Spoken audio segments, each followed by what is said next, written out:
David, you wrote in your latest column your latest column for CNN, and we'll put up a full screen here. Obama has played nice again and again in treating his Republican opponents to emulate his example and play nice too.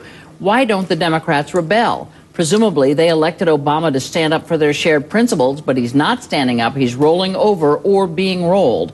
So, are you suggesting that the president get tougher? I'm saying he needs to signal more clearly. My point is not, I don't agree with his agenda, but we are playing with this debt ceiling, with the financial equivalent of nuclear weapons. And it's very important that you clearly signal intentions. One reason that we are so close to the wire here is Republicans believe that the president will cave, because he so often does. If he's not going to cave, he has to signal that.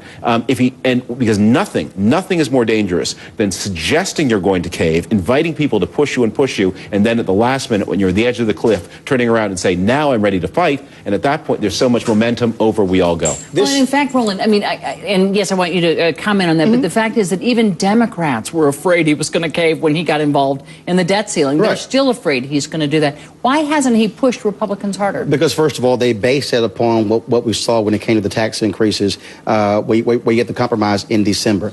The nature of this president is not to get involved in what he considers to be the typical D.C. bickering back and forth. And so even during the campaign, he sort of operated sort of above all of that. Remember during the campaign, Candy, people were saying, when are you going to get tougher with Senator Hillary Clinton? And he said, look, I'm playing this my way. And then a few days before the inauguration, he said, guess who was the one being inaugurated? And so this is who he is. He simply does not like to play the partisan back and forth, because I believe politically he's appealing to independent voters. You don't get to play the way you like to play. You play the way you need to play in order to succeed. And the way that this president plays, and look, I'm not going to make any defense here. The Republicans have behaved very irresponsibly with this debt ceiling. But the fact is, he is the president. He is the ultimate authority here. And he has played this in a way that has moved the whole country terrifyingly close to a financial brink. Well, the debt ceiling debate, at least, is going on. He hasn't caved yet. We don't know what he's going to do. A big meeting tomorrow. I'm sure we'll have lots to talk about further on down the line. Roland, Martin, David Frum, thank you so much.